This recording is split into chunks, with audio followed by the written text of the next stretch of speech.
AM Radio Abierta. AM Radio Abierta. AM Radio Abierta. AM Radio Abierta. Personas mayores haciendo radio. Personas mayores haciendo radio.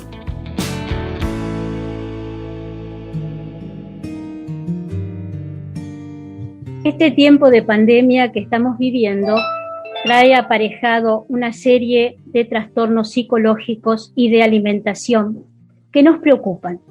Por eso en el espacio de salud tenemos un entrevistado muy especial para plantearle nuestras inquietudes. Hola Diana, ¿qué tal? ¿Cómo estás? Hola, buenas tardes, Angélica. Sí, como vos bien lo decís, vamos a entrevistar a Mauro Fragapane, licenciado en psicología, psicólogo clínico y especialista en psicoterapia cognitiva. Buenas tardes, licenciado, ¿cómo está? Hola Diana, hola Angélica, ¿cómo andan? Gracias por la invitación. No, gracias a vos por tratar de escucharnos un poquito lo que te vamos a estar diciendo. Te puedo tutear, ¿no? Por supuesto. Sí, bueno, sí, adelante. Muy bien, muy bien. Bueno, vamos a hacer unas preguntitas. Acá vamos a estar relacionados con la nutrición y te pregunto, ¿cómo afecta la nutrición a la salud mental? Bueno, es una linda pregunta esa, ¿no? En realidad la alimentación puede ser la expresión muchas veces, doy vuelta un poco cómo está formulada la pregunta, de conflictivas o cuestiones emocionales que no se ponen en palabras, que no se expresan en palabras, ¿no? Para poder regularse y sí se expresan a través de la alimentación.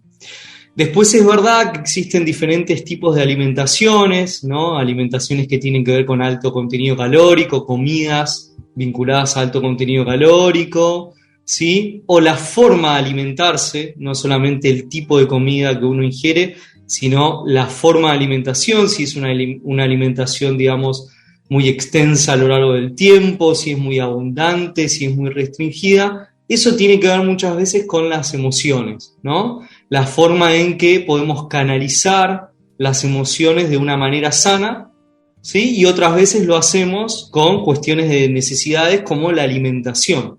Entonces muchas veces la alimentación no es el problema en sí, sino la cuestión emocional que está de fondo y que muchas veces no la podemos expresar con palabras, con buenos actos, y sino que la volcamos, ¿no? Con una alimentación que quizá no es tan saludable. Claro, y ahí viene la ansiedad, depresión, todo ese tipo de problemas. Claro. ¿Y cómo solucionamos todos estos problemas? Bueno, es importante regular las emociones en primer lugar sabiendo qué es lo que me está pasando, o sea, qué emoción me está jugando, ¿no? Como vos mencionabas recién, Diana, el tema de la ansiedad, ¿no? La ansiedad es un mecanismo de alarma, ¿no? De señal de alarma que se activa en las personas. Todos tenemos niveles de ansiedad cuando consideramos que estamos en una circunstancia de peligro. Para ello es tomar conciencia de eso y ver qué pensamientos se están jugando que puedan aumentar esos niveles de ansiedad. La ansiedad nos sirve para poder funcionar, para poder actuar. El tema es cuando tenemos niveles muy altos de ansiedad, ¿sí? Entonces, en primer lugar, ¿cómo poder solucionar el tema para no volcarse a una alimentación no saludable? Sería primero reconocer qué emociones se nos están poniendo en juego y de qué manera estamos pensando las situaciones, ¿no? Por eso es muy importante, los profesionales también de la nutrición y de la psicología abordamos la cuestión, bueno, ¿qué le está pasando a la persona ahora? ¿Por qué está consultando ahora? ¿Qué circunstancias está atravesando? ¿Qué problemáticas está teniendo? ¿Y de qué manera lo está canalizando o volcando con la alimentación? Así que bueno, esas son como las primeras cuestiones a tener en cuenta, ¿no? En primer lugar, hacer consciente de lo que nos está pasando y qué emociones se están jugando, ¿no? En todo esto que vamos viviendo. ¿Y siempre se dan cuenta de que les está ocurriendo eso? Y a veces sí, a veces no. Por eso la importancia de la psicoterapia, ¿no? El poder, ese es un espacio donde uno no va a escuchar necesariamente un consejo o una directiva de un profesional, sino empezar a aprender a escucharse a uno mismo o a una misma, ¿sí? Bien. La escucha de uno mismo, de una misma, es la que nos permite empezar a tomar contacto con lo que nos pasa. En este caso, con las emociones, ¿no? Que las emociones son respuestas automáticas que nos sirven para vivir, como la ansiedad.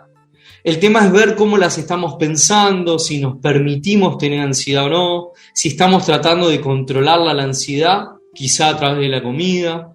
No, bueno, esas son algunas cuestiones como para ir charlando, ¿sí? Complicadito. Y cuando están haciendo tantas dietas, esas dietas malas, ahí afecta totalmente.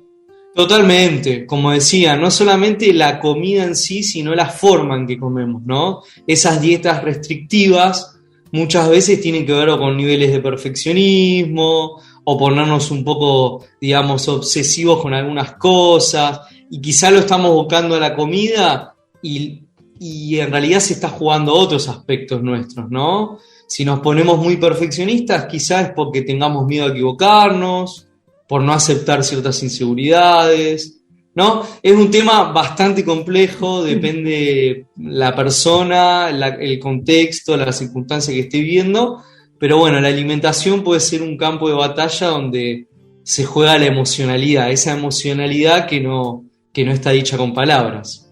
Sí. Y ahora en pandemia, ¿qué sucedió? Porque comimos mucho. Tal cual, bueno, en pandemia, al comienzo, el año pasado, al estar con el aislamiento obligatorio, hizo que las personas tengan mayores grados de ansiedad, aumentaron las consultas sobre la ansiedad, la disminución del estado de ánimo, personas que también quizá tengan vulnerabilidad a la depresión, y aparecieron más consultas, porque el aislamiento, esto de no tener el contacto real con otros, hace que, bueno, nos quite una fuente de energía, ¿no? Y que quizá esté volcada más en la alimentación, en el consumo de alcohol, ¿no? De las cosas dulces muchas veces, o esas cosas saladas, ¿no? Que tienen que ver con aumentar ciertos niveles hormonales que hacen que se genere un circuito de gratificación, que otras veces quizá lo volcábamos en salir, en estar con amigos, con familia, con hijos, hijas, con nietos, con nietas. Entonces me parece que esto del aislamiento nos ha puesto a prueba, ¿no? Y de alguna manera, como consecuencia negativa, se ha vuelto el incremento de una alimentación quizá no muy balanceada, no muy saludable. Sí, pues Gracias. la verdad que estamos transitando momentos medio complicaditos. Sí. Hoy, investigando, encontré un título que decía Salud mental, la próxima pandemia. Totalmente. Sí. La pandemia en sí, la pandemia del COVID, nos ha manifestado la importancia de la salud mental. Se empezó a hablar mucho de este tema, bueno, espacios como este, ¿no? Donde se convocan a profesionales psicólogos, psicólogas o ligados a la salud mental. Es un llamado de atención o una invitación a remarcar la importancia de la salud mental y del cuidado mental, ¿sí? De la prevención del cuidado mental también. No solamente es importante cómo comemos, cómo nos alimentamos, la actividad física, la importancia del contacto social, sino también es cómo nos tratamos a nosotros mismos, qué conductas tenemos, cómo gestionamos las emociones. Y la pandemia nos ha mostrado todo eso, ¿no? A partir del aislamiento, a partir de no tener el contacto con otros, de alguna manera nos ha invitado a decirnos, bueno, también es importante hablar de la salud mental, ¿sí? Porque la salud en realidad es todo un complejo, ¿no? Con diferentes factores, ¿no? No podemos hablar de salud solamente física. Somos cuerpo, somos mente, somos espíritu también, y somos personas ligadas a lo social. Entonces me parece que eso fue lo interesante, y respondiendo un poco a este título de la próxima pandemia, ¿no? Ligada a la salud mental, tiene que ver con todos estos cuadros de ansiedad, de depresión, de ideación suicida también, como en la población adolescente está aumentando, digamos, la cantidad de casos, ¿no? A nivel mundial. Entonces me parece que es importante hacer énfasis en eso, ¿no? En la importancia de consultar, de tener espacios terapéuticos, la importancia de los colegios, de la educación, de hablar de inteligencia emocional, de regulación emocional, para que de chicos, ¿no?, las personas puedan empezar a tener en cuenta estas cuestiones, ¿no? Lo importante que es hablar de nosotros y cómo se manifiestan las emociones. Sí.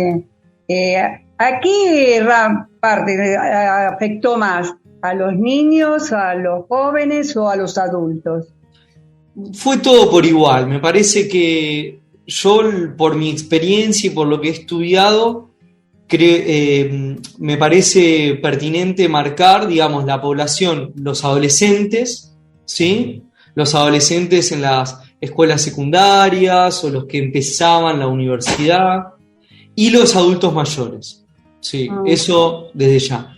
No obstante, vale aclarar que tiene que ver también con la vulnerabilidad, es decir, las personas que ya estaban atravesando alguna problemática psicológica o que tenían una tendencia a algún tipo de cuadro psicopatológico en particular, fueron más afectadas, ¿no? O estuvieron más afectadas al tema de la pandemia, independientemente de la franja etaria donde se encuentren esas personas, ¿sí?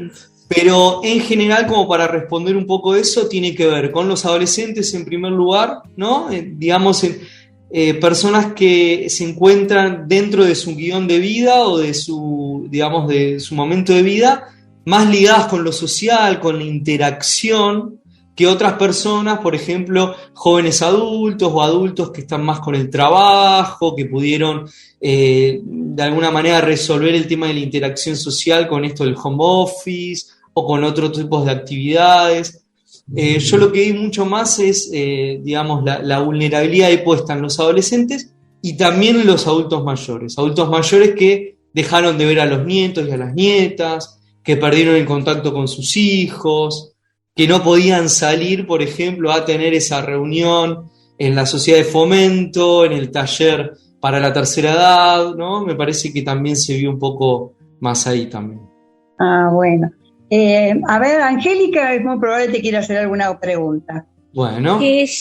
Sí, yo quería ver si podías explicarnos brevemente qué es la psicoterapia cognitiva.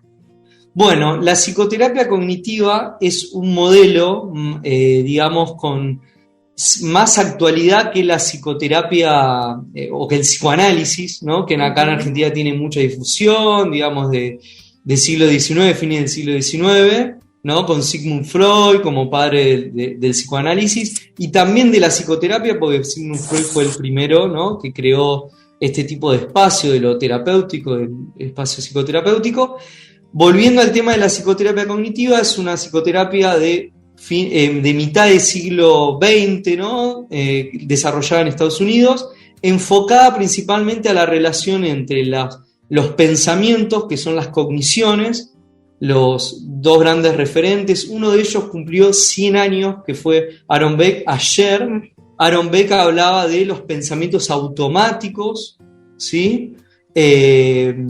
Junto a Ellis, que fue otro referente de psicoterapia cognitiva, que hablaba que las personas tenemos ciertos esquemas o creencias intermedias que están conectadas con estos pensamientos automáticos.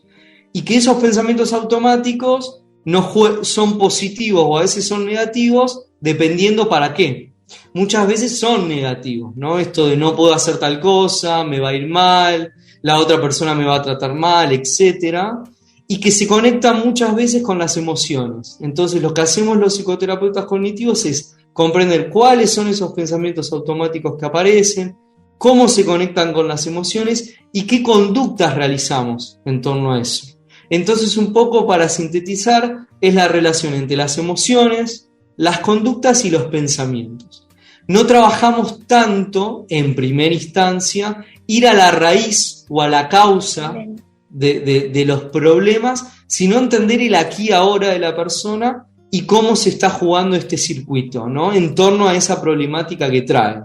Cómo la está pensando, qué siente en torno a ello y qué está haciendo, ¿sí? Bueno, esas son algunas de las cuestiones más generales para contar sobre psicoterapia cognitiva.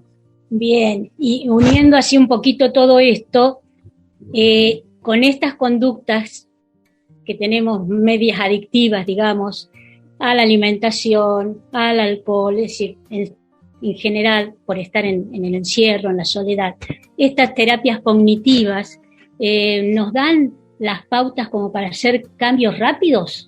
Totalmente. Justamente se caracteriza la psicoterapia cognitiva en tener mayor capacidad de eficacia, ¿sí? O sea, de tener resultados de cambio, a diferencia de otro tipo de psicoterapias, y son más eficientes. Quiere decir que hay menos gasto de recursos, no solamente en tiempo y en dinero que invierte la persona, para generar esos cambios, ¿no? Pareciera ser que tiene resultados, digamos, a corto plazo y se ve lo más rápido posible, ¿sí? En este tipo de problemáticas. Diana. Bueno, Mauri, bien, bueno, todo, la verdad, sumamente interesante. Decime, Mauro, ¿y ahora cómo hacemos para continuar que nuestra mente, que nos mantengamos bien psicológicamente? O sea, que nuestra mente no vaya a tener pensamientos negativos. Exactamente. Bueno, en primera instancia es tratar de detectar cuáles son las actividades que a nosotros en la semana nos permiten gratificación y conectarnos con el presente. Los pensamientos estos automáticos negativos muchas veces tienen que ver con esas voces que de alguna manera nos invita a irnos del presente, ¿sí? Que tienen que ver con cosas quizá del pasado, con mandatos, con frases que nos decían más de chico, de chica, y que no se ajustan tanto a la actualidad. Y que si de alguna manera tienen que ver con cierta actualidad, ¿no? Quizás se despiertan en momentos más de tensión, ansiedad o miedo. Bueno, tener recursos que nos sirvan para volver al aquí y ahora. Ejemplo, salir a caminar, ¿sí? Actividad física en un sentido equilibrado, no una cuestión obsesiva, sino en un sentido equilibrado. Salir a caminar, tener contacto social, si no se puede a nivel presencial, una llamada telefónica, tratar de buscar grupos, contacto, la socialización hace bien, ¿sí? Y nos permite salir de los pensamientos negativos y tratar de buscar otras actividades que nos permitan conectarnos con nosotros mismos en el presente, ¿sí? Bueno. Que ahí es donde podemos manejarlo. Muchas Buenísimo, gracias. buenísimo. Te debemos el café. Bueno, Sí, muchas gracias, exacto. Angélica y Diana. Bueno, Muchas muchísimas gracias, Mauro, por haber compartido con nosotros tu tiempo. La conversación excelente. Y bueno, comentanos, sé que estás haciendo algunos talleres, que ahora próximamente tenés un taller que vas a presentar el domingo. ¿Viste? Yo estuve averiguando y sé algunas cosas. Para que el oyente vaya sabiendo a dónde tiene que comunicarse con vos, tu correo, o teléfono, lo que vos quieras dar. Perfecto, bueno, mi correo es fragapanemauro@gmail.com, ¿sí? También me pueden buscar en redes sociales, los que manejan redes sociales, Facebook, licenciado Mauro Fragapane, mi Instagram, psicólogo Mauro Fragapane, ahí me pueden encontrar. Sí, domingo a las 19:30 quedan pocos cupos porque son grupos de pocas personas, eso es lo interesante. Vamos a trabajar sobre la temática de la autoestima y cómo trabajar, bueno, un tema que no es una meta o un lugar en donde uno llega, sino que es un camino de vida, ¿no? Esto de poder trabajar y abordar en el amor propio. Y cómo a partir del amor propio, de la seguridad que uno tenga, que una tenga, la vida se camina un poco mejor. Así que esa es la invitación, ¿sí? Bueno, muchísimas gracias.